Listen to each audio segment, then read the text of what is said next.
നാണത്തോടെ മുഖം കുനിച്ചവളു നിന്നു. ഈ ആരെങ്കിലൊക്കെ ചോദിക്കാറുണ്ടോ ഈ ഭക്തി കാര്യങ്ങൾ മാത്രമേ പാടുള്ളൂ, അങ്ങനെ വർഗീയതയൊക്കെ നിറച്ച ആരെങ്കിലും ചോദ്യങ്ങളായിട്ട് വരാറുണ്ട്? ഇപ്പൊ മിഴിയഴകിനേക്കാൾ കൂടുതൽ എനിക്ക് തോന്നുന്നു ഈ രാഘവരാമ ഇപ്പൊ റീൽസിൽ ഹിറ്റ് ആയപ്പോഴാണ് ചേച്ചിയുടെ ഇന്റർവ്യൂസ് ഒക്കെ വന്നത്. കല്ലായിരുന്നൊരഹല്യയ്ക്കു മോക്ഷം കൊടുത്ത ശ്രീരാമനല്ലേ. പാടുമ്പോ ടെൻഷൻ ഉണ്ടായിരുന്നു, അങ്ങനെ വേറൊരുപാട് പേര് പാടിയിട്ടുണ്ടല്ലോ. അപ്പോഴും ചോറ്റാനിക്കര അമ്മയല്ലേ, തെറ്റുകൾ പൊറുത്തിന്റെ കാക്കുകയില്ലേ, അമ്മയ്ക്കു മുൻപിൽ തൊഴുതിടും ഞാൻ, അമ്മേ നാരായണ ചൊല്ലിടും ഞാൻ. ഒരുപാട് അവസരങ്ങൾ നഷ്ടപ്പെട്ടു എന്ന് പറയുന്ന ഒരു കുറ്റബോധം ഉണ്ടായിട്ടുണ്ട് എപ്പോഴെങ്കിലൊക്കെ? റംസാൻ നിലാവത്തെ പിന്നല്ലേ.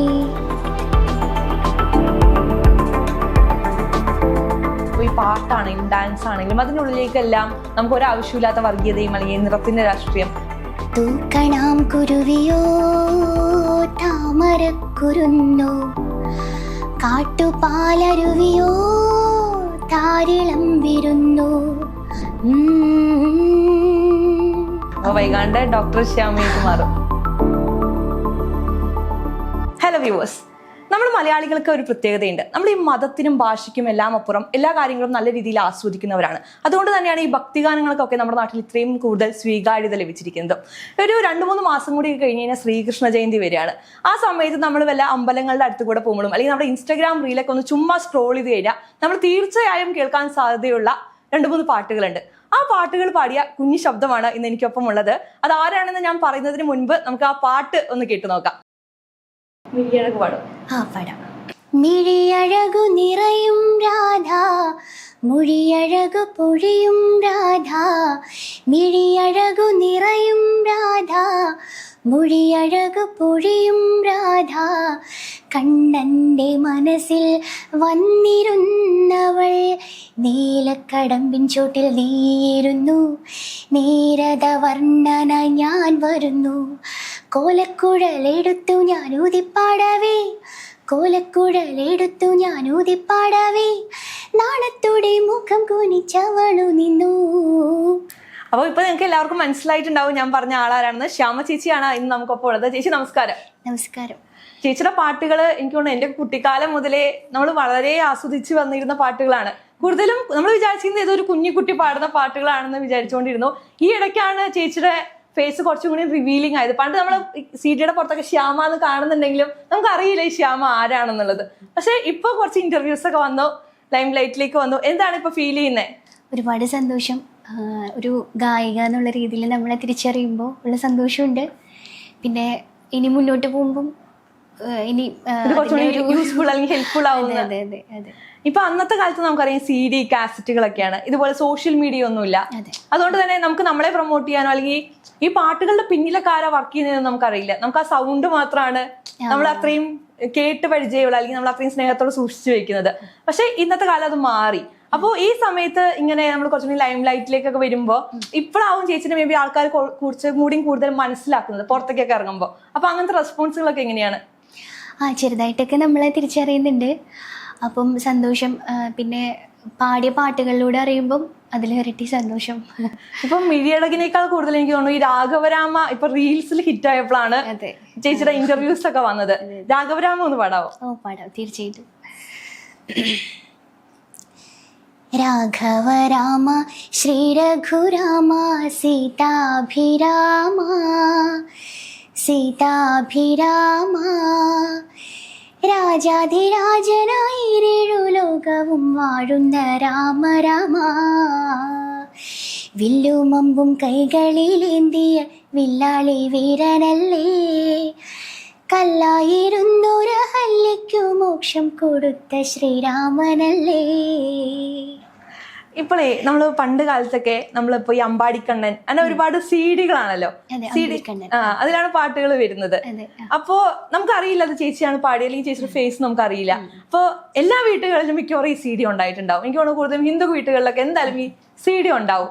അപ്പൊ ചേച്ചി ആണ് പാടിയതെന്ന് അറിയാതെ ആരെങ്കിലും വന്നിട്ട് ചേച്ചിനോട് ഈ പാട്ട് കേട്ടിട്ടുണ്ടോ അല്ലെങ്കിൽ ഈ പാട്ട് സൂപ്പറാന്നൊക്കെ പറഞ്ഞിട്ടുണ്ടോ?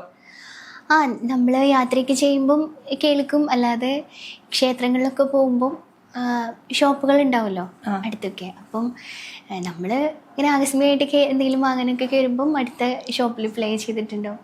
അപ്പം ഇങ്ങനെ CD, അപ്പം എൻ്റെ അച്ഛനിങ്ങനെ ഒരു മോള് പാടിയ പാട്ടാകുമ്പോഴൊരു അഭിമാനമാണല്ലോ അത്. അഭിമാനം. അപ്പം ചുമ്മാ ഷോപ്പിലൊക്കെ കയറി അപ്പം അവരോട് സംസാരിക്കില്ല, അതിന് മുന്നേ ഇങ്ങനെ അവരും ഇങ്ങോട്ട് പറയാറുണ്ട് പുതിയ ആൽബം വന്നിട്ടുണ്ട്. അപ്പോൾ അച്ഛനിങ്ങനെ അത് മോളാണ് പാടിയേക്കണേ, അച്ഛനറിയാം, അങ്ങനൊരു സന്തോഷം മാത്രം. അപ്പൊ നമുക്ക് ഭയങ്കര പ്രൗഡ് ഫീലിംഗ് അല്ലേ? അതെ അതെ അതെ. അത് കഴിഞ്ഞിട്ട് ഇപ്പോൾ സോഷ്യൽ മീഡിയയിൽ ഇന്റർവ്യൂസ് ഒക്കെ വരാൻ തുടങ്ങി. ഇപ്പൊ പുറത്തിറങ്ങുമ്പോൾ ആൾക്കാർ എങ്ങനെയാണ് അതിനോട് റെസ്പോണ്ട് ചെയ്യുന്നത്? എല്ലാവരും ഇപ്പം നല്ല അഭിപ്രായം പറയുന്നുണ്ട്. പിന്നെ നമ്മൾ ഓരോ ഇൻ്റർവ്യൂ കഴിയുമ്പോഴും അത് ശ്രദ്ധിക്കണം, പാട്ടുകൾ സെലക്ട് ചെയ്യുമ്പോഴും അല്ലെങ്കിൽ അവരുടെ അഭിപ്രായങ്ങളും ഉണ്ട്. അങ്ങനെ എല്ലാ രീതിയിലും ഉണ്ട്. ഇപ്പം ചില പാട്ടുകൾ പാടുമ്പം അല്ലെങ്കിൽ ഭക്തിഗാനങ്ങൾ തന്നെ അല്ലെങ്കിൽ പെർഫോം ചെയ്യുമ്പം, ലൈവൊക്കെ പെർഫോം ചെയ്യുമ്പം ഇന്ന പാട്ടുകൾ സെലക്ട് ചെയ്യണം, അത് പാടണം. ഇൻസ്റ്റയിലൊക്കെ ചേച്ചി ആ പാട്ട് പാടുമോ, അങ്ങനെയൊക്കെ മെസ്സേജുകളൊക്കെ വരാറുണ്ട്. എങ്ങനെയാണ് ഈ പാട്ട് ലൈക്ക് കുഞ്ഞുനാൾ മുതൽ പാടുമായിരുന്നോ? എങ്ങനെയാണ് ഒരു പാട്ടിന്റെ തുടക്കം എങ്ങനെയാണ്? ചെറുതിലേ പാടുമായിരുന്നു. ഇപ്പം സ്കൂളിൽ പഠിക്കുന്നതിനൊക്കെ മുന്നേ അപ്പോൾ അച്ഛൻ വീട്ടിൽ പാടുമായിരുന്നു. അപ്പോൾ അതൊക്കെ കേട്ട് അങ്ങനെ ചെറുപ്പത്തിലേ പാടി. പിന്നെ സ്കൂളിലൊക്കെ ചെന്നപ്പം അവിടെ നിന്നും ട്രെയിനിങ് നമുക്ക് കിട്ടുമല്ലോ, കോമ്പറ്റീഷനൊക്കെ കൊണ്ടുപോകും. സ്കൂളിൽ പഠിക്കുമ്പോൾ തൊട്ട് കർണാട്ടിക്കും പോയി പഠിക്കാൻ തുടങ്ങി. ഓക്കെ, കർണാട്ടിക് പഠിച്ചിട്ടുണ്ട് അങ്ങനെ. അപ്പം അതും ഒരു സൈഡായിട്ട് അതുണ്ട്. അപ്പോൾ പിന്നെ ഈ 10th +2 ഒക്കെ വരുമ്പോൾ നമുക്കൊരു ഗ്യാപ്പ് വരുമല്ലോ പഠിക്കുന്നതിൽ കൂടുതൽ. അപ്പം അങ്ങനെ. അപ്പം എന്നാലും രണ്ടും കൂടി മുന്നോട്ട്, പഠിത്തവും പാട്ടും കൂടി. അപ്പം ആ സമയത്ത് ഗാനമേളയും റെക്കോർഡിങ്ങും ഒക്കെ ഉണ്ടായിരുന്നു. ഗാനമേള അച്ഛന് ചെറിയൊരു ട്രൂപ്പ് ഉണ്ടായിരുന്നു. അപ്പം അതിലൂടെ ഗാനമേളയിൽ പാടുമായിരുന്നു. അങ്ങനെയാണ് ആദ്യമായിട്ട് ഒരു പൊതുസദസ്സിന് മുന്നിലൊക്കെ പാടി തുടങ്ങുന്നത് ഈ ട്രൂപ്പിലൂടെയാണോ? ആദ്യമായിട്ട് പാടിയത് LKG പഠിക്കുമ്പോൾ എനിക്ക് 94-ലോ 95 ഒക്കെ ആയിരിക്കും തോന്നുന്നു. LKG പഠിക്കുമ്പം ആദ്യമായിട്ട് സ്റ്റേജിൽ കയറി പാട്ട് പാടാൻ. സ്കൂളിൽ കയറിയതാണോ? സ്കൂളിൽ പഠിക്കുന്നതിന് മുന്നേ LKG അവിടെ അതുമായി ബന്ധപ്പെട്ടുള്ള എന്തെങ്കിലും? അതെ അതെ, സ്കൂൾ ആനിവേഴ്സറിയോ മറ്റോ എന്തോ ആണ്. അങ്ങനെയാണ് ആദ്യമായിട്ട് ഒരു തൂക്കണാങ്കുരുവിയോ എന്ന് പറഞ്ഞിട്ടൊരു പാട്ട് അച്ഛൻ പഠിപ്പിച്ചെന്ന പാട്ട്, അതാദ്യം പാടി. തൂക്കണാം കുരുവിയോ താമരക്കുരുന്നോ, കാട്ടുപാലരുവിയോ താരിളം വിരുന്നോ, ആരു നീ നീതലാമ്പലഴകേ. നന്നായിട്ടുണ്ട്. ആദ്യമായിട്ട് ഏത് പാട്ടാണ് ശ്രദ്ധിക്കപ്പെടുന്നത്? ഇപ്പം ആൽബം സോങ്സ് തന്നെ, ഡെവോഷണൽ പാട്ട് തന്നെയായിരുന്നു. ഇപ്പം മിഴിയഴകാണ് കുറച്ചൊന്നു നല്ല ഹൈപ്പിലേക്ക് എത്തുന്നത് അല്ലേ? അതെങ്ങനെയാണ് ആ മിഴിയഴക് എന്നുള്ള പാട്ടിലേക്ക് എങ്ങനെയാണ് എത്തിപ്പെട്ടത്? അത് MC ഓഡിയോസിൻ്റെയാണ് മിഴിയഴക്. അപ്പം എനിക്ക് മുന്നേ ഒരുപാട് പേര് പാടിയിട്ടുണ്ട്.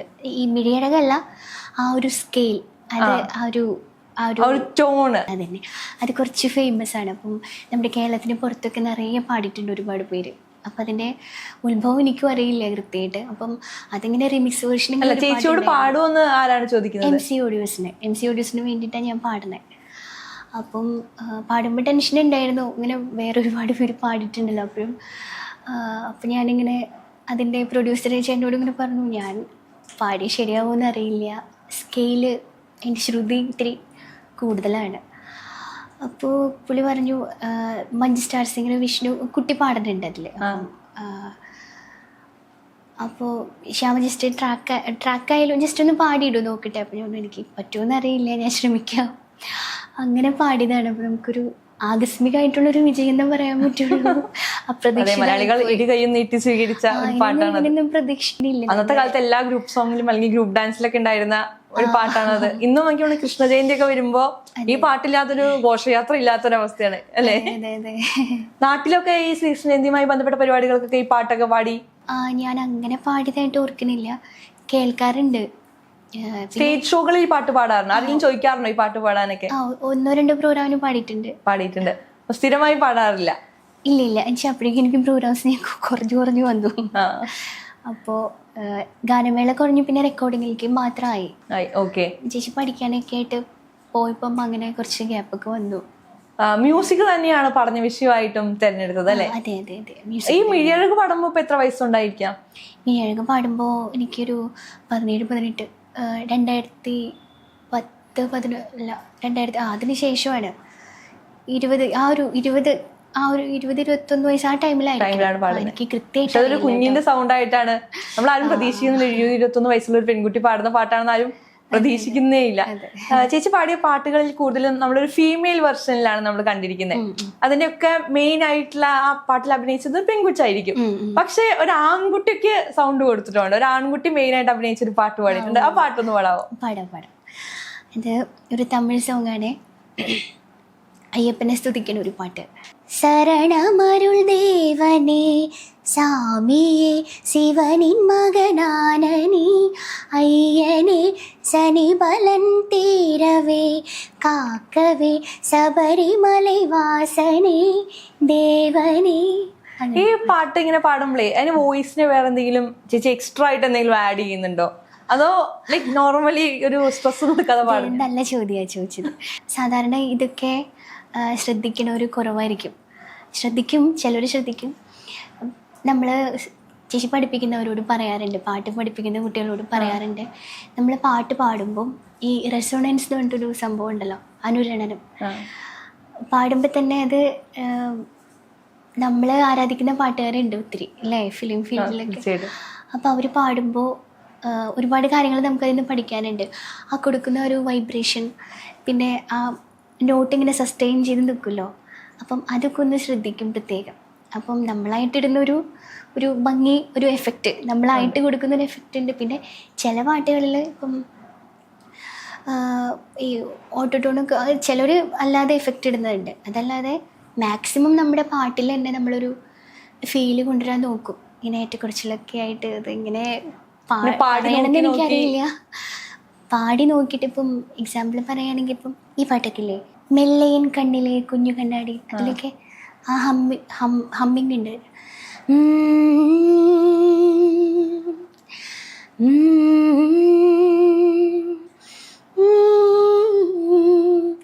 നമ്മൾ ആ കൊടുക്കുന്ന ഒരു ഫീൽ ഉണ്ടല്ലോ, നമുക്ക് ഫീൽ ചെയ്തിട്ട് നമ്മൾ ഫീൽ ചെയ്താലേ കേൾക്കുന്നവർക്ക് ഫീൽ ചെയ്യുള്ളൂ. അതെ, ഒരു പകർന്നാട്ടെന്നൊക്കെ പറയുക, അങ്ങനെ പറയാനറിയില്ല. ഈ കുഞ്ഞുങ്ങളുടെ സൗണ്ടായിട്ട് വളരെ റിലേറ്റബിൾ ആവുമ്പോൾ എന്തെങ്കിലും തോന്നിയിട്ടുണ്ടോ ആ മൂഡ് മാറ്റി പിടിച്ച ഒരു പാട്ട് പാടണം, കുറച്ചുകൂടി സീരിയസ് ആയിട്ടൊരു പാട്ട് പാടണം എന്നൊക്കെ തോന്നാറ്? അതെ, അതാണ് ആഗ്രഹം. നമുക്ക് എല്ലാ ജോണറിലുള്ള പാട്ടുകളും പാടാൻ ശ്രമിക്കണമെന്നാണ് ആഗ്രഹം. അങ്ങനെ വേറൊരു ജോണറിലുള്ള ഒരു പാട്ട് പാടിത്തരും? പാടാം. ഒരു തമിഴ് സോങ് പാടാം. മധുര മാറിക്കൊഴുந்து வாசம் ஏம் ராசாத்தி உன்னுடைய நேசம் மதுர மாறிக்கொழுந்து வாசம் ஏம் ராசாத்தி உன்னுடைய நேசம் மானோட பார்வ மீனோட சேரும் மானோட பார்வ மீனோட சேரும் மாறாத என்ன தொட்டு பேசும் இது மறையாத என்னுடைய பாசம். ഓക്കെ, നമ്മളെ ചേച്ചിയുടെയൊക്കെ കുഞ്ഞുകാലം എന്നൊക്കെ പറയുമ്പോൾ കുറച്ചുകൂടി ഓർത്തഡോക്സ് ആയ ചിന്ത, പ്രത്യേകിച്ച് നമ്മുടെ നാട്ടിലൊക്കെ എന്ന് പറയുന്നത്. അപ്പൊ ഈ പാട്ട് റെക്കോർഡ് ചെയ്യാൻ പോവാന്നൊക്കെ പറയുമ്പോൾ വീട്ടിലൊക്കെ എങ്ങനെയായിരുന്നു, അതിനുള്ള ഒരു സപ്പോർട്ടൊക്കെ എങ്ങനെയായിരുന്നു? വീട്ടിൽ സപ്പോർട്ടായിരുന്നു. വീട്ടിലെല്ലാവർക്കും പാട്ട് ഇഷ്ടമായതുകൊണ്ട് അങ്ങനെ തടസ്സമൊന്നും ഉണ്ടായിട്ടില്ല. എന്നുവെച്ചാൽ ഈ പാട്ട് പാടി നടന്ന് പഠിപ്പിനെ മുടക്കരുത്, അങ്ങനത്തെ പ്രശ്നങ്ങളൊക്കെ ഉണ്ടായിരുന്നോ? അങ്ങനെ ഞാനൊരു സ്കൂളിൽ പഠിക്കുന്ന സമയത്ത് 4th സ്റ്റാൻഡേർഡ് വരെ സ്കൂൾ ഫസ്റ്റ് ആയിരുന്നു. ഒരു 5th സ്റ്റാൻഡേർഡ് തൊട്ട് ഒരു 10th വരെ കുറച്ചൊന്ന് സ്ട്രഗിൾ ചെയ്തു. അപ്പോൾ അങ്ങനെ പാട്ടും ഇതും കൂടെ ഒരുമിച്ച് കൊണ്ടുപോകാനായിട്ട് അപ്പോൾ ആ സമയത്തായിരുന്നു കൂടുതൽ പ്രോഗ്രാംസ് ഉണ്ടായിരുന്നത്. അപ്പോൾ ഇങ്ങനെ ടീച്ചേഴ്സ് ഒന്ന് സൂചിപ്പിക്കുമായിരുന്നു, ശ്രദ്ധിക്കണം, പഠിത്തത്തിൽ ശ്രദ്ധിക്കണം എന്നൊക്കെ അങ്ങനെ പറയായിരുന്നു. അല്ലാതെ അങ്ങനെയൊന്നും വഴക്ക് കേട്ടിട്ടില്ല. ഇപ്പൊ കല്യാണം കഴിക്കുന്നതിന് മുൻപായിരിക്കും എനിക്ക് തോന്നുന്നത് ഈ ഹിറ്റായ പാട്ടുകളൊക്കെ കൂടുതലും പാടി വെച്ചത്, എന്നിട്ടാണ് ശേഷം കല്യാണം കഴിക്കുന്നത്. അപ്പോൾ കല്യാണത്തിന് ശേഷം കരിയറിലൊരു ചേഞ്ച് വന്നിട്ടുണ്ടായിരുന്നോ? കല്യാണത്തിന് ശേഷം എന്ന് പറയാം, ഞാൻ അതിന് മുന്നേ ചേഞ്ച് വന്നു. ഏകദേശം ഈ ഹയർ സ്റ്റഡിക്ക് പോകേണ്ടി വന്നു. അപ്പോൾ പ്രോഗ്രാംസും റെക്കോർഡിങ്ങൊക്കെ ഒന്ന് കുറഞ്ഞു വന്നപ്പോൾ ഇതിൽ പഠിത്തത്തിൽ എന്നെ കോൺസെൻട്രേറ്റ് ചെയ്തപ്പോൾ ഒന്ന് ഒതുങ്ങി കുറച്ച് കല്യാണത്തിന് മുന്നേ ഒതുങ്ങിയിരുന്നു. ഒതുങ്ങി പിന്നെ അതങ്ങോട്ട് ശീലമായി. ഇപ്പൊ കുഞ്ഞൊക്കെ വന്ന് കഴിഞ്ഞപ്പോ വീണ്ടും ആക്റ്റീവ് ആവാനുള്ള ടൈം ആയോ എന്ന് തോന്നുന്നു. എന്താ വെച്ചാല് എത്ര ഇഷ്ടപ്പെട്ട പ്രൊഫഷൻ ആയാലും പാഷൻ എന്തായാലും നമുക്ക് ചില സമയത്ത് നമുക്കൊരു സ്ട്രഗിൾ ഫീൽ ചെയ്യും, ഒരു സ്ട്രെസ്സൊക്കെ ഫീൽ ചെയ്യും. അപ്പം നമ്മൾ പിൻവാങ്ങും അല്ലേ. പക്ഷെ അങ്ങനെ ഒന്ന് ഞാനിങ്ങനെ പിൻവാങ്ങി ഇങ്ങനെ നിൽക്കുന്ന സമയത്താണ് ഇൻ്റർവ്യൂ ഒക്കെ വരണത്. അപ്പോൾ ഫോഴ്സ്ഫുള്ളി നമ്മളെ ഇതിലേക്ക് എങ്ങനെ എത്തിപ്പെടുമായിരുന്നു. പതുങ്ങുന്നത് വലിയൊരു കുതിച്ചുചാട്ടത്തിന് വേണ്ടിയാണെന്നൊക്കെ പറയുന്ന പോലെ പൂർവാധികം ശക്തിയോടുള്ള ഒരു തിരിച്ചുവരവ് നമുക്ക് ടീച്ചർ പ്രതീക്ഷിക്കാം. അറിയില്ല, ഞാൻ ശ്രമിക്കാം. ഗാനമേളകളിലൊക്കെ എങ്ങനെയാണ് സ്റ്റേജ് ലൈക്ക് റെക്കോർഡിങ്ങിന്റെ ഒരു ഇത് വേറെയാണ്, നമ്മൾ സ്റ്റേജിൽ പെർഫോം ചെയ്യുന്നത്, അത് രണ്ടാണ്. അതെങ്ങനെയാണ് ഒരു ഗാനമേളയ്ക്കൊക്കെ പോകുമ്പോൾ ഒരു ഫീൽ എങ്ങനെയാണ്? ഗാനമേളയ്ക്ക് പോകുമ്പോൾ നമ്മൾ ലൈവ് പാടല്ലേ, അപ്പോൾ റെക്കോർഡിങ്ങിൻ്റെ പോലെയല്ല. മാക്സിമം നമുക്ക് തെറ്റുകൾ നമ്മൾ കുറയ്ക്കണം പാടുമ്പോൾ. തെറ്റുകൾ കുറച്ചിട്ട് പിന്നെ ആ പാട്ടിനോട് പരമാവധി നീതി പുലർത്തി ഇമിറ്റേറ്റ് ചെയ്യാതെ തന്നെ അത് ആ പാട്ടിനൊരു ഇൻഡിവിജ്വാലിറ്റി, ഒരു ഐഡൻറ്റിറ്റി ഉണ്ടാവുമല്ലോ.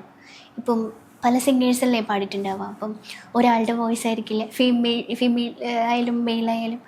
അപ്പം ആ വോയിസിനോട് നമ്മൾ മാക്സിമം നീതി പുലർത്തി, ആ പാട്ടിനോട് നീതി പുലർത്തി പാടാൻ ശ്രമിക്കണം. നല്ല ലൈവ് പാടും. പിന്നെ എഫേർട്ട് വേറെയാണ്. റെക്കോർഡിംഗ് ആകുമ്പം നമുക്ക് നമ്മുടേതായിട്ടുള്ളൊരു ഇൻഡിവിജ്വാലിറ്റി, ആ ഒരു വോയിസ് നമ്മുടെ പാട്ടാണ്. അപ്പോൾ പിന്നെ പാടുമ്പോൾ സ്റ്റേജിൽ കൊടുക്കുന്ന അത്ര ഒരു സ്ട്രെയിനും നമുക്ക് റെക്കോർഡിങ്ങിന് വേണ്ടി വരില്ല. ഈ ഒരേ പാട്ടിന്റെ ടോണിൽ നമുക്ക് ഒരുപാട് ഭക്തിഗാനങ്ങളുണ്ട്. ഇപ്പൊ നേരത്തെ പറഞ്ഞു മിഴിയഴകിന്റെ അതേ ടോണിൽ നമുക്ക് പറയാം മുന്നേ ഒരുപാട് പാട്ടുകളുണ്ട്. അതുപോലെ ഈ ശ്രീ ആ പാട്ടിന്റെ രാഘവരാമയുടെ ടോണിലും ഒരുപാട് പാട്ടുകളുണ്ട്. പാട്ട് പാടാൻ കഴിഞ്ഞിട്ടുണ്ട്. അപ്പൊ ഞാൻ ചോദിക്കുന്നത്, ഈ ഓരോ പാട്ട് പാടുമ്പോൾ നമുക്കൊരു കൺഫ്യൂഷൻ വരില്ലേ? അത് പെട്ടെന്ന് രജിസ്റ്റർ ആവുന്ന ട്യൂണാണെങ്കിൽ നമുക്ക് കൺഫ്യൂഷൻ വരില്ല. ഇല്ല, പിന്നെ നമുക്കറിയാലോ ഇത് ഇന്ന ആളുകളാണ് ഇതിൻ്റെ പുറകിലെന്ന് അറിയാം. അപ്പോൾ പിന്നെ അവരെന്നെ വിളിക്കുമ്പം ഇത് ആ ട്യൂണാണ്. ഇപ്പം ആ ഒരു കൺസെപ്റ്റ് ചിലപ്പോൾ മാറുള്ളൂ. ഇപ്പം കൃഷ്ണനെ കുറിച്ചിട്ടാണെങ്കിൽ ചിലപ്പം രാമനെ പറ്റിയിട്ടായിരിക്കും. ഇപ്പം അങ്ങനെ 1-2 പാട്ടുകൾ അങ്ങനെ പാടിയിട്ടുണ്ട്. ചോറ്റാനിക്കരമ്മയുടെ പാടിയ ഒരുപാട് പാട്ടുകൾ വളരെ രജിസ്റ്റർ ചെയ്യപ്പെട്ട ഒരുപാട് പാട്ടുകളാണ്. ചോറ്റാനിക്കരമ്മയുടെ ഒരു പാട്ട് പാടിത്തരാം. പാടാം. ചോറ്റാനിക്കരമ്മയല്ലേ, തെറ്റുകൾ പൊറുത്തെന്നെ കാക്കുകില്ലേ, അമ്മയ്ക്കു മുൻപിൽ തൊഴുതിടും ഞാൻ, അമ്മേ നാരായണ ചൊല്ലിടും ഞാൻ, അമ്മയ്ക്കു മുൻപിൽ തൊഴുതിടും ഞാൻ, അമ്മേ നാരായണ ചൊല്ലിടും ഞാൻ. എനിക്ക് തോന്നുന്നു ഞാൻ സ്കൂളിൽ പഠിക്കുന്ന സമയത്ത് എന്റെ വീട് കുറച്ചുകൂടി ഭക്തിസാന്ദ്രമാണ്. അപ്പോൾ രാവിലെ മുതൽ ഒരു 6 മണി മുതലൊക്കെ ഫുൾ ഭക്തിഗാനങ്ങളൊക്കെ ആയിരിക്കും. അപ്പോൾ ഞാൻ വളരെയധികം കേട്ടു പരിചയമുള്ള ഒരു പാട്ടാണ് ഇത്, ആശ്രയമാർ. ആ പാട്ട് അതൊക്കെ എനിക്ക് അന്നൊന്നും ഞാൻ അറിയുന്നില്ല ഇത്രയും വലിയൊരു ചേച്ചി പാടിയ പാട്ടുകൾ. കാരണം അതിന്റെ വിഷ്വലൈസിംഗ് ഒക്കെ കാണുമ്പോൾ എനിക്കത് അത്ര ചെറിയ വയസ്സാണ്. അപ്പൊ ആ വയസ്സുള്ള കുഞ്ഞുങ്ങളാണ്, വർഷയുടെ ഒക്കെ ഒരു കുഞ്ഞുകാലത്ത് അഭിനയിക്കുന്ന പാട്ടുകളാണത്. അപ്പൊ നമ്മൾ അങ്ങനെയാണ് അതിനെ രജിസ്റ്റർ ചെയ്ത് വെക്കുന്നത്. ഈ പാടിയ പാട്ടുകളെ കുറിച്ചിട്ട് ഏതെങ്കിലും കുറച്ചുകൂടി രജിസ്റ്റർ സിംഗേഴ്സ് ആരെങ്കിലും അപ്രീഷിയേറ്റ് ചെയ്യുന്നതിലൊക്കെ ചെയ്തിട്ടുണ്ടോ, അല്ലെങ്കിൽ അവരാരെങ്കിലും അതിനെ കുറിച്ച് സംസാരിച്ചിട്ടുണ്ടോ ചേച്ചിയോട്? ഒരു ഇന്റർവ്യൂവിൽ ഞാൻ പറഞ്ഞിട്ടുണ്ടായിരുന്നു, ദുർഗ ചേച്ചി ഇതുപോലെ ശബ്ദം കേട്ടിട്ട് പിന്നെ റെക്കോർഡിങ്ങിനാണ് റിയാലിൽ വെച്ചിട്ടാന്ന് തോന്നുന്നു ഇവിടെ കൊച്ചിയിൽ. അപ്പം കണ്ടപ്പം ഇങ്ങനെ ചെറിയ ശബ്ദവും ഞാനിങ്ങനെ നമ്മൾ മുതിർന്നൊരു കുട്ടിയല്ലേ, അപ്പോൾ അങ്ങനെ ചേച്ചിക്ക് അത്ഭുതമായിട്ടുണ്ട്. പിന്നെ റെക്കോർഡിങ്ങിന് പോകുമ്പോൾ ആർട്ടിസ്റ്റുകളെ നമ്മൾ 1-2 പേരെ അങ്ങനെ കാണാൻ ഭാഗ്യം ഉണ്ടായിട്ടുണ്ട്. മതിച്ചേട്ടൻ, ബീച്ചേട്ടൻ. അവരൊക്കെ പാട്ടുകളെ കുറിച്ച് സംസാരിച്ചിട്ടുണ്ടോ? ഇല്ല, പേഴ്സണലി അങ്ങനെ അടുപ്പില്ല. നമ്മളവരെ ഇങ്ങനെ ആകസ്മികമായിട്ടൊക്കെ കാണുമല്ലോ, അപ്പം അങ്ങനെ ആ സമയത്ത് റെക്കോർഡിങ്ങിന് ഉണ്ടെന്നുണ്ടെങ്കിൽ അങ്ങനെയൊക്കെ പറയും. അല്ലാതെ ഇനി എന്നാണ് സിനിമയിലേക്കുള്ള ചുവടുവയ്പ്? അറിയില്ല, നമുക്ക് നല്ലത് ഓഫർ വരാണെന്നുണ്ടെങ്കിൽ പാടാം. ഒരു സംസ്കൃത സിനിമയ്ക്ക് വേണ്ടിയിട്ട് പാടിയിട്ടുണ്ട്. അത് സംസ്കൃത ഭാഷയിൽ തന്നെയാണ്? അതെ അതെ അതെ അതെ. ഓക്കെ, അപ്പൊ അതൊരു ചെറിയ ചുവടുവയ്പായിട്ട് നമുക്ക് അതിനെ കാണാം. അതെ, കാണാം. ഈ ദിലീഷ് പോത്തൻ സാറ് ചേച്ചിയുടെ ഒരു പാട്ടില് അഭിനയിച്ചതിനെ കുറിച്ച് ഞാൻ ഇന്റർവ്യൂവിൽ കണ്ടു. അതെന്താ സംഭവം? അത് വളരെ ഫണ്ണിയായിട്ടുള്ള വെച്ചാൽ വീട്ടിൽ ജോലി ചെയ്തുകൊണ്ടിരിക്കുന്നതിൻ്റെ ഇടയിലേ, അല്ല അതിന് മുന്നേ ഇങ്ങനെ ഞാൻ പറഞ്ഞിരുന്നു തോന്നുന്നു, നമുക്ക് ഈ ആർട്ടിസ്റ്റുകളാകുമ്പോൾ നമുക്ക് നല്ല പാട്ട് കിട്ടണം, അല്ലെങ്കിൽ ഇപ്പം സിനിമയിൽ അഭിനയിക്കുന്നവർക്കാണെങ്കിൽ നല്ല വേഷങ്ങൾ കിട്ടണം, അങ്ങനെയല്ല ആഗ്രഹിക്കുക. അപ്പം ചെറിയൊരു ആഗ്രഹം ഇങ്ങനെ സാറിൻ്റെ സിനിമകളൊക്കെ സമയത്ത് ഇങ്ങനെ അടിക്കടി ഇങ്ങനെ വന്നുകൊണ്ടിരിക്കുന്ന സമയമായിരുന്നു. അപ്പോൾ ഇങ്ങനെ പാട്ട് പാടുന്നൊക്കെ ഒരു ആഗ്രഹം ഇങ്ങനെ വന്നപ്പോൾ ഞാൻ ആരോടും ഇങ്ങനെ പറഞ്ഞില്ല. വെറുതെ ഒരു തോന്നലൊക്കെ വരുമല്ലോ.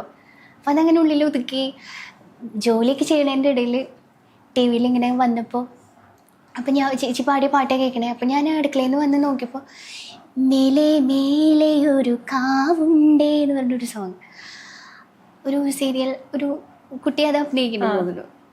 അപ്പോൾ കുറച്ച് നേരം ഇങ്ങനെ നോക്കി നിന്നു. ഞാൻ പാടിയ പാട്ട് വിഷ്വൽ ചെയ്ത് ഒരുപാട് നാളുകൾക്ക് ശേഷം വിഷ്വൽ ചെയ്തെന്ന് തോന്നുന്നു. അപ്പം ചേട്ടൻ അതിൽ അഭിനയിച്ചിട്ടുണ്ട്. അപ്പൊ കണ്ടപ്പോൾ സന്തോഷമായി. കാരണം രണ്ട് മൂന്ന് ദിവസമായിട്ട് ഇങ്ങനെ ഒരു ചിന്തയുള്ളിൽ. അപ്പോൾ അദ്ദേഹത്തിന്റെ സിനിമയിൽ പാട്ട് പാടണം ആഗ്രഹിച്ചപ്പോൾ ചേച്ചിയുടെ പാട്ടിന് അദ്ദേഹം അഭിനയിച്ചിരിക്കുന്നത് കണ്ടപ്പോൾ ഒരു നമുക്കൊരു സന്തോഷം. അങ്ങനെയെങ്കിലും നമുക്കൊരു ഭാഗ്യം ഉണ്ടായില്ലോ. അതെ, ചെറിയ കാര്യമില്ല, വലിയ കാര്യം. സംബന്ധിച്ച് നമുക്ക് ഇങ്ങനെ കുഞ്ഞു കുഞ്ഞു ആഗ്രഹങ്ങൾ ഉണ്ടാവുമല്ലോ. അപ്പം ദൈവം ഓരോന്ന് കാണിച്ചു തരുമ്പോൾ കുറച്ച് നമുക്ക് സന്തോഷിക്കാനും ചിരിക്കാനും അങ്ങനെയൊക്കെയുള്ള ഒരു ചെറിയൊരു ഇൻസിഡന്റ് അത്രേ. ഓക്കെ. ഈ ഗാനമേളകൾക്ക് പോകുമ്പോഴും കൂടുതലും ഭക്തിഗാനങ്ങളാണോ പാടുന്നത്? അല്ല, ഫിലിം സോങ്സ് ആണ് പാടാറ്. അതെ. ഓക്കെ. ഈ ഭക്തിഗാനങ്ങൾ പാടുമ്പോഴും ഈ സിനിമാ പാട്ടുകൾ പാടുമ്പോഴും എന്തെങ്കിലും വ്യത്യാസം ഫീൽ ചെയ്യാറുണ്ടോ? അങ്ങനെ ചോദിച്ചാൽ ഇപ്പം ഓരോ പാട്ടിനും കൊടുക്കുന്ന ഒരു ഫീൽ ഉണ്ടല്ലോ. ഇപ്പോൾ ഭക്തിഗാനങ്ങൾക്ക് നമ്മളൊരു പൂർണ്ണമായിട്ട് ആ ഒരു ഡിവോഷൻ അല്ലേ, പിന്നെ നല്ല ഫീലോടുകൂടി പാടണം. ഫീൽ എല്ലാ പാട്ടുകൾക്കും വേണം. ഫിലിം സോങ്സ് ഒക്കെ ആവുമ്പം ഓരോ സിറ്റുവേഷൻ അനുസരിച്ചിട്ടല്ലേ. ഇപ്പോൾ ഒരു താരാട്ട് പാട്ട് പോലെ ആവില്ല ഒരു അടിച്ചുപൊളിപ്പാട്ട്, അല്ല അതുപോലെ ആയിരിക്കില്ല ഒരു മെലഡി. അപ്പം ഓരോന്നിനും ഓരോ ഫീലാണ്. അപ്പം അത് നമ്മൾ കണ്ടെത്തി കുറേയൊക്കെ നമ്മൾ പാട്ടുകാരനെ സ്വയം ഒന്ന് കണ്ടെത്തി നമ്മൾ പെർഫോം ചെയ്യുമ്പോൾ അതൊക്കെ ഒന്ന് ശ്രദ്ധിക്കും. ടീച്ചർ 2-3 ഇന്റർവ്യൂവിന്റെ താഴെ, ഞാനിപ്പോൾ ഇതിനു വേണ്ടി റെഫർ ചെയ്യാൻ വേണ്ടിയിട്ട് ചില ഇന്റർവ്യൂസ് ഒക്കെ കാണുമ്പോൾ താഴെ കുറെ കുഞ്ഞുങ്ങൾ വന്നിട്ട് എന്റെ ടീച്ചറാ ലൈക്ക് അതിനെ കമന്റുകൾ കണ്ടു. ഇപ്പൊ ഒരു സംഗീത അധ്യാപികയാണ്. എങ്ങനെയുണ്ട് ആ ലൈഫ്? എങ്ങനെയുണ്ട്? നന്നായിട്ട് എൻജോയ് ചെയ്യുന്നുണ്ട്. കാരണം എനിക്ക് പഠിപ്പിക്കാൻ ഒരുപാട് ഇഷ്ടമാണ്. നമുക്കറിയാവുന്ന കാര്യങ്ങൾ കുട്ടികൾക്ക് പറഞ്ഞു കൊടുക്കാൻ ഒരുപാട് ഇഷ്ടമുള്ള ആളാണ് ഞാൻ. പിന്നെ എൻ്റെ അധ്യാപകരിൽ 1-2 പേരും പറയാറുണ്ട്, ശ്യാമ ടീച്ചിങ് വിടരുതെന്ന് പറയും. അപ്പോൾ എനിക്ക് പറയാമല്ലേ? കുഴപ്പമില്ലല്ലോ, പറഞ്ഞോളൂ. ഡിഗ്രി ഞാൻ RLVയിലാണ് പഠിച്ചിരുന്നത്. മ്യൂസിക് എടുത്ത് സിംഗർ വായ്പാട്ട് എടുത്തിരുന്നത്. അപ്പോൾ ആ സമയത്ത് എനിക്ക് ഇൻസ്ട്രുമെൻ്റ് സബ് വീണയായിരുന്നു പഠിക്കാനുണ്ടായിരുന്നത്. അപ്പോൾ വീണ മെയിൻ എടുത്ത് പഠിച്ചു PG. അപ്പോൾ രണ്ടും ഫസ്റ്റ് റാങ്കിലൊക്കെ വന്നപ്പോൾ അധ്യാപകർ ഇങ്ങനെ അഭിപ്രായങ്ങൾ പറഞ്ഞു, ടീച്ചിങ് നല്ലതാണ്, അതിലേക്കൊന്ന് നോക്കുക എന്ന് പറഞ്ഞപ്പോൾ. അപ്പോൾ അതുവരെ അറിയില്ല എന്ത് ചെയ്യണം. PG കഴിഞ്ഞിട്ട് എന്തെങ്കിലും കുട്ടികളെ പഠിപ്പിക്കാം, അല്ലെങ്കിൽ ഒരു കളരി ഇടാം എന്നുള്ളൊരു ഐഡിയയിലായിരുന്നു. അപ്പം എനിക്കൊരു അധ്യാപകനുണ്ടായിരുന്നു. സാറിപ്പം പെർമനൻ്റ് ആയി, ശ്രീറാം എന്ന് പറഞ്ഞിട്ട് വീണ പഠിപ്പിച്ചിരുന്നത്. സാറ് പറഞ്ഞിട്ട് ഞാൻ നെറ്റ് ഒന്ന് ട്രൈ ചെയ്തു. ഭാഗ്യം എന്ന് പറയാൻ കിട്ടി. അപ്പം ഫസ്റ്റ് ടൈം തന്നെ നെറ്റും JRF ഒക്കെ കിട്ടിയപ്പോൾ ഇതിങ്ങനെ വെച്ചിരിക്കുകയായിരുന്നു, എന്ത് ചെയ്യണമെന്ന് അറിയില്ല. അപ്പം അധ്യാപകരുടെ തന്നെ നിർദ്ദേശപ്രകാരം ഹയർ സ്റ്റഡിക്ക് പോയി. കാലടി ശ്രീശങ്കരയിൽ നിന്ന് MPhil കഴിഞ്ഞു. 2017 തന്നെ നേരെ കണ്ണൂർക്ക് വിട്ട് കണ്ണൂർ യൂണിവേഴ്സിറ്റിയിൽ നിന്ന് PhD ഇപ്പം കഴിഞ്ഞ് സബ്മിഷൻ ആവാൻ നിൽക്കുന്നു. ഓക്കെ. വൈകാണ്ട് ഡോക്ടർ ശ്യാമയായിട്ട് മാറും. അതെ, ഡോക്ടറേറ്റ് വലിയൊരു സ്വപ്നമാണ്. അപ്പം മെയിനായിട്ട് ഇത് പഠിപ്പിക്കാൻ വേണ്ടിയിട്ടായിരുന്നു. അപ്പം നേടാവുന്നത് നമുക്ക് നമ്മുടെ കഴിവിൻ്റെ പരമാവധി നമുക്ക് നേടിയെടുക്കാവുന്നുള്ളൂ. അങ്ങനെ പോകുന്നു ഇപ്പൊ ജീവിതം. അതെ. കുഞ്ഞിനെ കൊണ്ടിട്ടാണ് ഇവിടെ വന്നിരിക്കുന്നത്. കുഞ്ഞെങ്ങനെയാ പാട്ടൊക്കെ പാടോ? മോനിഷ്ടാണ് പാട്ട്, ചെറുതായിട്ടൊക്കെ പാടും. അവനെ കൊണ്ട് ഒരു പാട്ട് പാടിപ്പിച്ചു തരാവോ? ശിവട്ടം പാടുവോ? റംസാൻ നിലാവട്ടെ. 1 2 3 സ്റ്റാർട്ട്. ഞാൻ വേണമെങ്കിൽ ഇവിടെ മാറി നിൽക്കാൻ വേണമെങ്കിൽ നോക്കാൻ. റംസാൻ നിലാവട്ട പിന്നല്ലേ മാത്രമേ ഉള്ളൂ. കളിയാണ്, പാടുമെന്ന് അറിയില്ല ചേച്ചിക്ക്. ചേച്ചിക്ക് ഒരുപാട് അവസരങ്ങൾ നഷ്ടപ്പെട്ടു എന്ന് പറയുന്ന ഒരു കുറ്റബോധം ഉണ്ടായിട്ടുണ്ട് എപ്പോഴെങ്കിലൊക്കെ? വേണ്ടത്ര സ്വീകാര്യത ലഭിച്ചില്ല, അതല്ലെങ്കിൽ ഇനിയും അവസരങ്ങൾ കിട്ടാനൊരു യോഗ്യത എനിക്കുണ്ടായിരുന്നു എന്നുള്ളൊക്കെ ഒരു തോന്നല്? ഇങ്ങനെ ഒരു തോന്നലല്ല അത്. പക്ഷെ നമ്മുടെ ലിമിറ്റേഷൻസ് നമുക്ക് സ്വയം അറിയാലോ. അപ്പോൾ കുറേയൊക്കെ ആ ഒരു ലിമിറ്റേഷൻസ് ഒക്കെ ഇതിനെ ബാധിച്ചിട്ടുണ്ട്, പ്രോഗ്രാംസ് കുറയുന്നതിനും. അപ്പം അത് തിരുത്തി മുന്നോട്ട് പോകാന്നുള്ളൂ, അതിന് ശ്രമിക്കുന്നുണ്ട്. ഓക്കെ. നാടൻ പാട്ടുകൾ പാടുന്ന വീഡിയോ കണ്ടു ഞാൻ. ഒരു നാടൻ പാട്ട് പാടിത്തരും? പാടാം. അത് അപ്പം പാടാൻ തോന്നി അപ്പം തട്ടിക്കൂട്ടാണ് പോലത്തെ.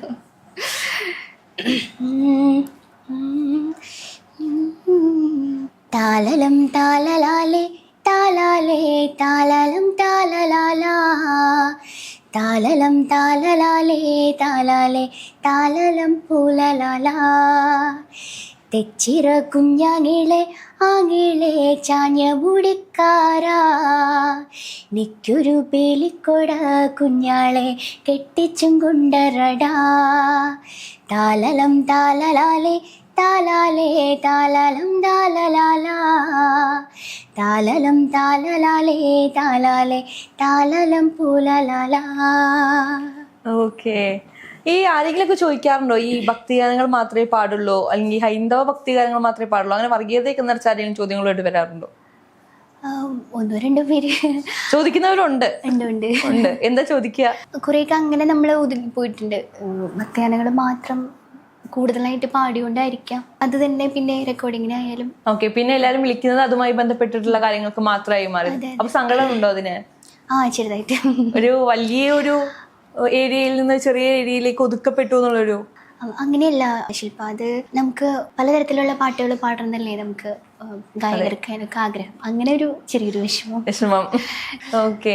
അപ്പൊ ഈ ഗാനമേളകളിൽ പാടാൻ പോകുമ്പോ നമുക്ക് ഇത് ക്ലാരിഫൈ ചെയ്യാൻ പറ്റും, നമുക്ക് നമ്മുടെ ഇഷ്ടത്തിന് വേറെ ഒരു വീട്ടു പിടിച്ചിട്ട് പാടാൻ പറ്റുന്നുണ്ടല്ലോ.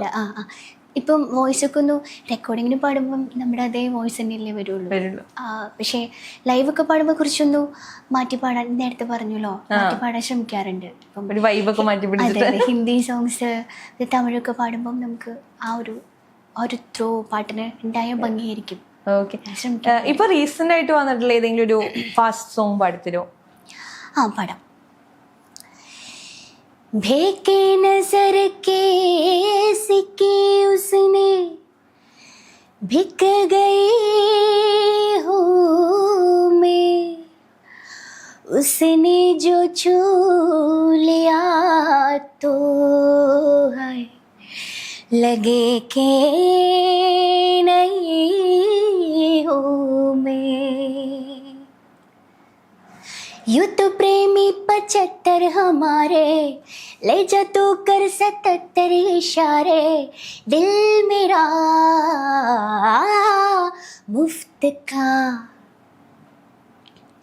काम का है तरसते बेचारे, ले जा तू कर 77 इशारे, दिल मेरा मुफ्त का दिल मेरा मुफ्त का. ഇങ്ങനെയും ഒരു വേർഷൻ ഉണ്ട് എന്നുള്ളതാണ്. ഓക്കെ. അപ്പൊ ഇനി എന്താണ് ഫ്യൂച്ചർ പ്ലാൻസ്? ഞാൻ പറയുന്നത് ശരിയാണോ എന്ന് അറിയില്ല. ഒരു പ്രതീക്ഷയാണെല്ലാം. നല്ലൊരു അക്കാഡമിഷ്യനാവണം. അതായത് നമ്മുടെ പാഷനും നമ്മുടെ കരിയറും ഒരുമിച്ച് മുന്നോട്ട് കൊണ്ടുപോകണം. അപ്പം പ്രോഗ്രാംസ് ചെറിയ രീതിയിലൊക്കെ, അതായത് ക്ലാസിക്കലായിട്ട് പഠിക്കണോണ്ട് കോൺസേർട്ടുകൾ കച്ചേരികൾ ചെയ്യണമെന്നുണ്ട്, വീണ വോക്കല്. പിന്നെ കുട്ടികളെ പഠിപ്പിക്കണം, നമുക്കറിയാവുന്നത് പറഞ്ഞു കൊടുക്കണം. വീണ്ടും സജീവമായിട്ട് വേദികളിലേക്കും പ്രേക്ഷകരിലേക്കും. അതെ. പിന്നെ റിസർച്ച് ഓറിയന്റഡ് ആയിട്ട് കുറച്ച് ഐഡിയാസ് ഉണ്ട്. അപ്പം അതൊക്കെ ഒന്ന് എഴുതി പബ്ലിഷ് ചെയ്യാനും കാര്യങ്ങളൊക്കെ ഉണ്ട്. അതൊക്കെ ഇങ്ങനെ വെച്ചേക്കാണ്. ഓക്കെ. ഒരു കർണാട്ടിക് കൂടിയായിട്ട് നമുക്ക് അവസാനിപ്പിക്കാം. പാടാം തീർച്ചയായിട്ടും പാടാം കേട്ടോ. പഠിച്ചൊരു രാഗമാലിക ഒരു കോമ്പോസിഷൻ ഉണ്ട് സ്വാതിരുന്നാളിന്റെ. അതിന്റെ ഒരു അവസാനത്തെ ഒരു പോർഷൻ തരംഗിണി രാഗത്തിലുള്ള അത് പാടും. ശരി. ദേവം ക്ഷീര തരംഗിണി ശയനം, ദേവം ക്ഷീര തരംഗിണി ശയനം, ശ്രീപത്മനാഭം ഭജേ, ദേവം ക്ഷീര തരംഗിണി ശയനം, ശ്രീപത്മനാഭം ഭജേ. സാനിധപ മാഗരി സ പാദസരി ഗ മഗരി സ പദനി ദസ ദസരി ഗരി സ സനി നിദ പ പ മഗരി സ ഗ പദനി ദസരി സ സനി നിദ പ പ മഗ സ ഗ മ പനി സ ഗ മഗ സ നിദ പ മഗ സ ഗ മ പനി സാനന്ദം കമലാ മനോഹരിണവം ശ്രീജാത്. അവിടെ എത്തുമ്പം രാഗം ഒന്ന് ചേഞ്ച് ചെയ്യും. കമലാ മനോഹരി എന്നുള്ള വേറൊരു സ്കെയിലിലേക്ക് ചേഞ്ച് ചെയ്യും. രാഗമാലികയാണല്ലോ. ആ ഓക്കെ, എന്തായാലും സൂപ്പർ ആയിട്ടുണ്ട്. Thank you. ഓക്കെ, ഇത് പിന്നെ ലാസ്റ്റ് ചോദ്യമാണ്. നമുക്കറിയാം ഇന്നത്തെ കാലത്ത് ഇപ്പൊ ഈ പാട്ടാണെങ്കിലും ഡാൻസ് ആണെങ്കിലും അതിനുള്ളിലേക്കെല്ലാം നമുക്ക് ഒരു ആവശ്യമില്ലാത്ത വർഗീയതയും അല്ലെങ്കിൽ നിറത്തിന്റെ രാഷ്ട്രീയം അങ്ങനെ ഒരുപാട് പ്രശ്നങ്ങൾ വന്നുകൊണ്ടിരിക്കുകയാണ്. ഒരു കലാകാരി എന്ന നിലയ്ക്ക് എന്താണ് ഇത്തരത്തിലുള്ള വെറുപ്പിന്റെ അല്ലെങ്കിൽ ഇത്തരത്തിലുള്ള വിദ്വേഷങ്ങളായ കാര്യങ്ങളൊക്കെ പറയുന്നവരോട് പറയാനുള്ളത്? എനിക്ക് തോന്നുന്നു നമ്മളൊക്കെ പല പല സ്വഭാവമുള്ള ആളുകളല്ലേ. അപ്പം കുറേയൊക്കെ ഇത് ആസ്വദിക്കുന്നവരുടെ ഒരു മനസ്ഥിതി അതൊക്കെ പലരും പല രീതിയിലാണ്. ചില സമയത്ത് ചില ആളുകൾക്ക് അവർ വേറൊരു മാനസികാവസ്ഥയിലാണെങ്കിൽ നമ്മൾ എത്ര നല്ലൊരു കാര്യം കണ്ണിൽ കണ്ടാലും അനുഭവിച്ചാലും ചിലപ്പോൾ അത് മനസ്സിലാക്കാൻ പറ്റിയെന്ന് വരില്ല. അപ്പോഴായിരിക്കാം ഈ ഒരു പ്രശ്നം വരുന്നത്. ഏതൊരു ആർട്ട് ഫോമിൻ്റെ ആയാലും നല്ല വശങ്ങൾ ഉൾക്കൊണ്ട്, ഇപ്പം സിനിമയായാലും പാട്ടായാലും. ഇപ്പം പാട്ടിനെ കുറിച്ച് എനിക്ക് കുറച്ചേലും പറയാൻ പറ്റും. നമ്മളൊരു നല്ലൊരു പാട്ട് കേട്ട് കഴിഞ്ഞാൽ നമുക്കതിൽ നിന്ന് കിട്ടുന്ന ഒരു മാനസിക സന്തോഷമുണ്ട് അല്ലേ. അപ്പം പാടുന്ന ആൾക്കത് കൊടുക്കാൻ കഴിഞ്ഞാൽ, കേൾക്കുന്നവർക്ക് അത് കൊടുക്കാൻ കഴിഞ്ഞാൽ അത് വലിയൊരു സന്തോഷമല്ലേ. അപ്പം അതാണ് ശരിക്കും ആത്യന്തികമായിട്ടുള്ള ലക്ഷ്യം. അതാണ് വേണ്ടത്. ആസ്വാദകർക്ക് വേണ്ടിയിട്ട് നമ്മൾ പെർഫോം ചെയ്യുമ്പം അത് അവർ ഹാപ്പി ആകുമ്പോൾ അത് നമ്മളും ഹാപ്പി ആവുന്ന പോലെയാണല്ലോ. അതെ, ഇത് പ്രൊഫഷനാക്കി എടുത്ത് സീരിയസോടുകൂടി പഠിക്കുന്ന കുട്ടികൾക്കൊക്കെ ആകുമ്പോൾ നമ്മൾ പറഞ്ഞു കൊടുക്കുമ്പം അത് അതിൻ്റെതായിട്ടുള്ള രീതിയിൽ ഇതിൻ്റെ ടെക്നിക്കലായിട്ടുള്ള കാര്യങ്ങളും ഒക്കെ നമ്മൾ പറഞ്ഞു കൊടുക്കുകയുള്ളൂ. ഓക്കെ, എന്തായാലും ഹാപ്പി ആയിട്ട് ഇനിയും വീണ്ടും വേദികളിലും എനിക്ക് തോന്നുന്നു ഇപ്പോൾ കാസറ്റുകളും സീഡികളും ഒന്നും ഇല്ല, നമുക്ക് യൂട്യൂബിലൊക്കെ സജീവമായിട്ട് കാണാൻ പറ്റിയിട്ട് ടീച്ചറുടെ യൂട്യൂബ് ചാനലുണ്ട്, അതിൽ നമ്മൾ വീഡിയോസ് കാണാറുണ്ട്. കുറച്ചുകൂടി ആക്റ്റീവ് ആവാം, ഹാപ്പി ആയിട്ട് ഇരിക്കാം. Thank you. സന്തോഷം.